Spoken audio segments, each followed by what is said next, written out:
can see the cuts I've been making, and I'm using my sanding drum at an angle, and I'm resting it on the ball here, and that gives me the same angle as I go around.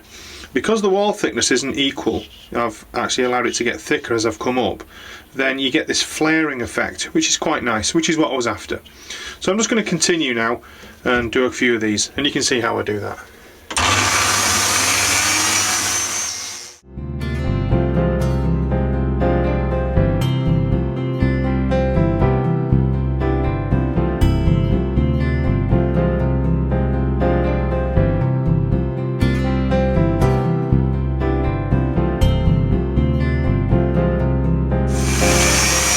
I'm aiming at getting this so it just touches the line.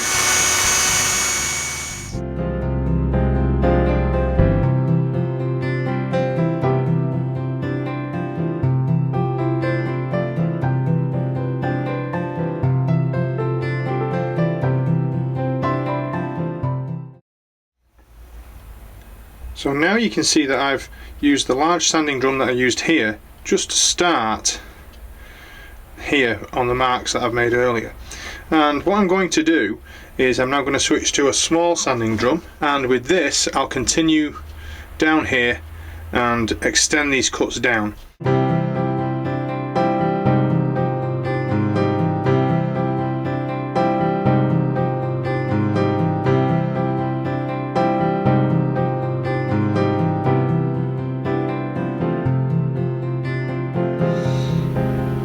What I'm going to do next is I'm going to reverse this and cut like this, just to remove the bulk of the material. Again, I can then use a smaller grinding tip to clean up the arc.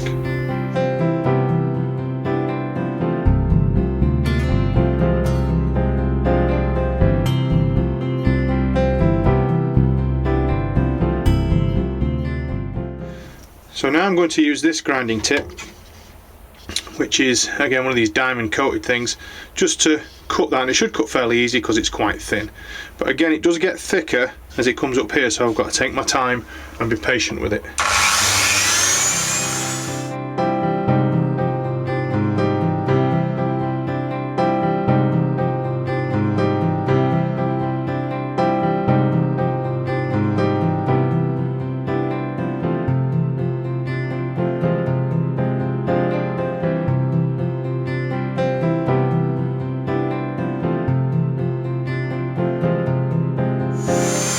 And again, I'm just bringing it down till it touches the reference line.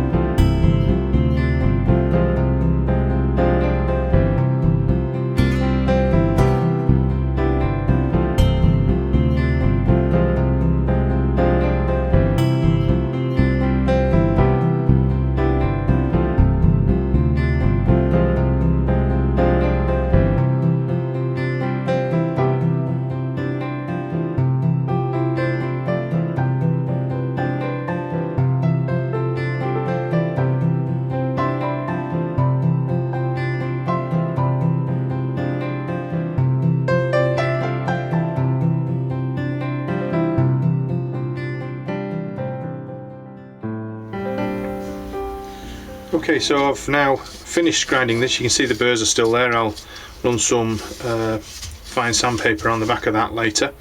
And now what I need to do is move on to the bottom one here. You can see I've started here just before I changed drums. So I'll go back to my large sanding drum and I'll come back in here and I'll finish these off.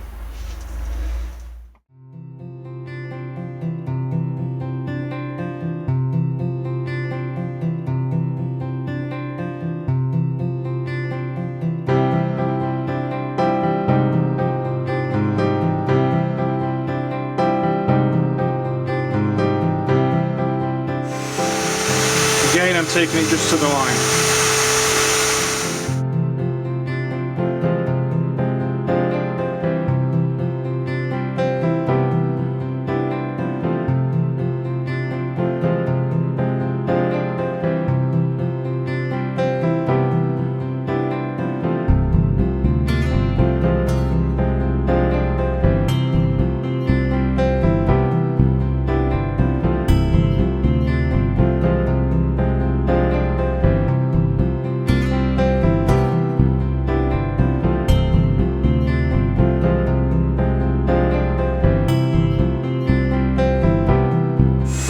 see there that's eliminated one of those cracks.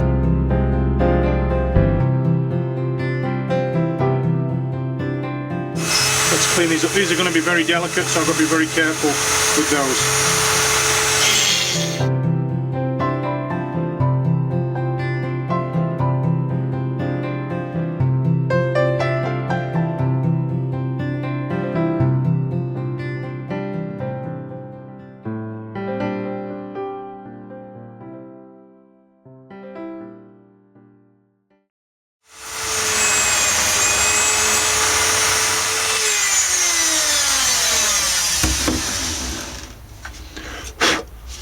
So there we are now with the bottom skirt done. Obviously there's a lot of cleaning up to do, a lot of sanding to do, very delicate stuff around here. I've got to finish this in here, and again I've got to be very careful because as this is spinning, let me just turn this right down. This is quite a nasty thing to get your finger caught on, and it'll also damage it because it's so delicate. So you really don't want to get involved with this. So if we're sanding in here, we're sanding in very delicately. Put the sandpaper in at the top, let it slide in, and keep your fingers away from the edge. Let me just demonstrate that. You can see there that the sandpaper's getting right up underneath, but my thumbs are well away from the frill. So I'll work my way up through various grits and clean up this area here, and then I'm going to think about filling this. So I won't go up to a very, very fine grit yet because I need to fill these, and then I'll sand the whole thing off. So we'll get back to you when I'm doing that. So I've filled the cracks in the base of this, and I now need to move on to, while that's setting up, move on to here and start the decoration for these skirts.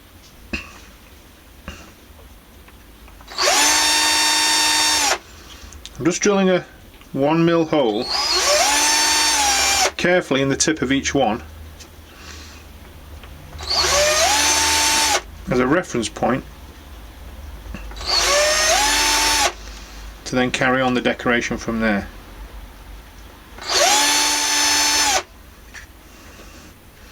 So now I've got a hole in the point of each one. I'm going to do something similar to all these others, but not the bottom ones, because the bottom ones down there are too thin. So I'll get back to you once I've done some more decoration here, and you can see the kind of thing that I'm aiming at. So here you can see the patterning I'm doing. You can see it's not even, it's far apart there and close together here, and I'm going to change it as we go around, and it gives you this kind of random lace effect around the edge of the frills. I'll do some more decoration further up the skirt, but I'll get back to you when I'm ready to do that and show you what I'm doing there. Now you can see that I've gone round the perimeter of the skirts, drilling these 1mm holes. And what I'm going to do now is I need to decorate further up into the field of the skirt here to make it look more lacy. And so what I'm going to do is I'm going to mark a line, and then at the vertex of each point there where that line crosses, I'll drill a much bigger hole and then connect them all again with a series of 1mm holes. You'll see the design as it unfolds.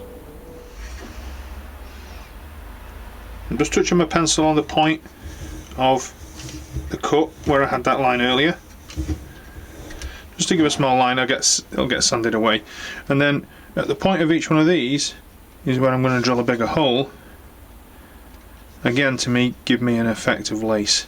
This one it's not quite touched. You know, I've been very, very gentle with the pencil there because I don't want to have to do an awful lot of sanding to get rid of this line later on. So now switch to a 2.5mm drill, and I'm going to drill these larger holes, and again I don't have to be too accurate because again I need it to look like lace that's slightly distorted.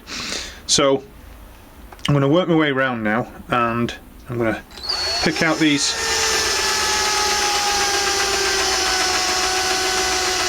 points, being very careful here, because as I go through I'll tend to mark this underskirt, although it'd be difficult to actually see on the finished piece, but I'll know the marks are there, so I'm being very careful. So here's all the large holes drilled all the way around now. And you see I decided to do it on 2 layers, and I'm going to connect those now with 1mm holes. Now you can see I've got a little bit further on, I've connected the holes up. I've also done the perimeter of this bottom skirt here, and I've also, using a 5mm brad point bit, done this decorative curl in each one. And basically you just don't drill through, you just let it act as a mill. So now I'll turn my attention to decorating this bottom skirt, and then I'll go back and I'll start sanding up and cleaning up all these edges to make them nice.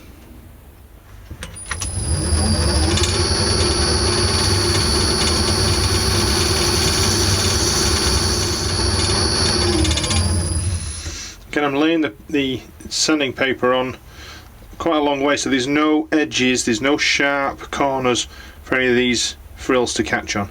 And you can see that's pretty much got it already. So I'll just carry on with the next grit up. Same thing here on this area where we filled earlier, and again we'll work up the grits and get to probably around 600, and then we'll think about waxing it. Here we are, almost done. Again, all the holes are done now. I've sanded it all up to about 600 grit. So what we're ready to do now is to wax it, and first of all I'm going to wax it by hand with a cloth, just rubbing it in, not spinning the lathe, and then I'm going to spin the lathe up to polish it.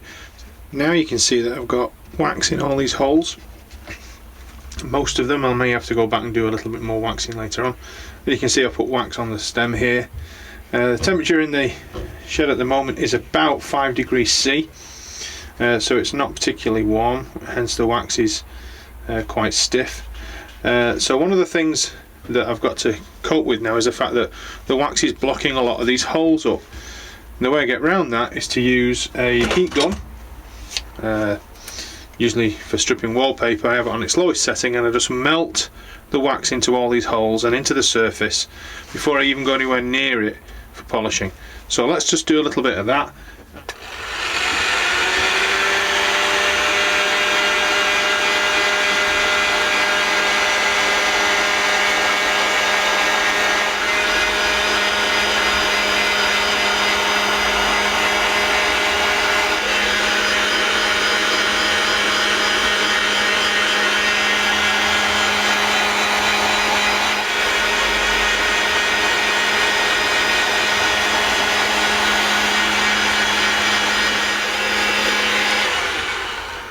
As you can see that it's started to coat some of these holes. Also it's nice and warm. Warm hands up on there now, because it is quite cold in here. So I'm going to work my way around a few more times, again making sure that I've coated the inside of these holes so that the wax melts, and the capillary action of the wax as it melts takes it around those holes, and then I'll polish it. So here we are, almost finished now. You can see that I've been polishing it a little bit with this paper towel, and the reason I use paper is because if it catches in any of these it'll tear and it won't damage the piece. Even so, I've got to be very careful down here. You can see here where it's actually pulled a little piece of the paper out, but that's pretty much it. Final few steps is to clean up the base, take that dovetail that we made earlier off, and I'll just do that with a sanding tool, but that's about it. So there we are, all finished now. I've taken the foot off the bottom, and you can see that it's now all come to one colour with that stained wax. And so this is the piece. I've actually drilled a hole up the centre of it so that I could put fairy lights in there if I wish to, and again I'd use the LED ones because they don't get hot. But I hope you enjoyed it, watching this. So if you want to have a go at making one of these yourselves, then good luck, and if you do, take a photograph and post it back. I'd be very interested to see how you get on. Good luck.